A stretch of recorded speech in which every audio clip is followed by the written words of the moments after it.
ഈ യാത്ര അയാമോൻ്റെ ചെറിയൊരാഗ്രഹം സാധിച്ചു കൊടുക്കാൻ വേണ്ടിയിട്ടുള്ളതാണ്. ചില സമയങ്ങളിൽ അയാന് മീൻ വളർത്താനുള്ള ചെറിയ ആഗ്രഹങ്ങളൊക്കെ വരാറുണ്ട്. അങ്ങനെയുള്ളപ്പോൾ ഞങ്ങൾ ചെറിയ മീനൊക്കെ വാങ്ങി കൊടുക്കാറുണ്ട് കേട്ടോ. അങ്ങനെ വാങ്ങി വാങ്ങി വലിയൊരു അക്വേറിയവും ചെറിയൊരു അക്വേറിയം ഒക്കെ നമ്മുടെ വീട്ടിലുണ്ട്. പക്ഷെ അതിനകത്തൊന്നും മീനില്ല കേട്ടോ. കാരണം എന്താണെന്നറിയില്ല, നമ്മളതിനെ കെയർ ചെയ്യുന്നത് ശരിയാവാഞ്ഞിട്ടാണോ എന്താണോ, വെള്ളത്തിൻ്റെ ഇഷ്യൂ ആണോ എന്താണെന്ന് എനിക്കറിയില്ല.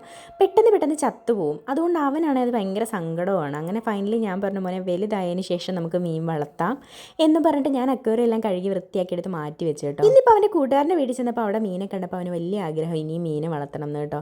അങ്ങനെ എന്തായാലും ഞാൻ പറഞ്ഞു വലിയ അക്വേറിയം ഒന്നും എടുക്കണ്ട, ചെറിയ ബൗളിൽ നമുക്ക് 2 മീനെ വളർത്താമെന്ന് പറഞ്ഞു. അങ്ങനെ ഞാൻ പോകുന്നതാണ് കേട്ടോ. അവിടെ ചെന്നുടനെ എൻ്റെ കണ്ണിലുടക്കിയതാ ഈ ഒരു ബൗളാണ് കേട്ടോ. ഏതാണെന്നറിയോ, ഈ ഇരിക്കുന്ന വൈൻ ഗ്ലാസ് പോലെ ഇരിക്കുന്ന ആ ഒരു ബൗൾ കേട്ടോ. നല്ല രസമുണ്ട് അത് കാണാനായിട്ട്. ചെന്നുടനെ ഞാൻ പറഞ്ഞു, മോനെ ഇതെടുക്കാം, നമുക്ക് നല്ല രസമുണ്ടെന്ന് പറഞ്ഞു കേട്ടോ.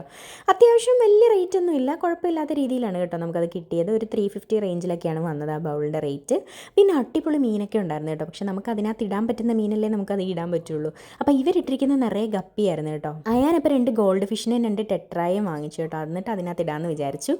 അങ്ങനെ പിന്നെ അവൻ്റെ കൂട്ടുകാരൻ കൊടുത്ത ഒരു മീനും കൂടെ ഉണ്ടായിരുന്നു, അതിനെയും കൂടി ഇടാൻ വേണ്ടി കുഞ്ഞു ബൗളും കൂടെ നമ്മൾ വാങ്ങിച്ചു കേട്ടോ അവിടുന്ന്. ഇനിയിപ്പോൾ ഒരുപാട് നാളായില്ലേ മീനെയൊക്കെ വളർത്തിയിട്ട്, അതുകൊണ്ട് മീനിൻ്റെ ഫുഡ് വേണമായിരുന്നു. പിന്നെ കുഞ്ഞൊരു വല, നമ്മുടെ കയ്യിലിരിക്കുന്ന വലിയ വലയാണ്, വലിയ അക്വേറിയത്തിലിടുന്നത്.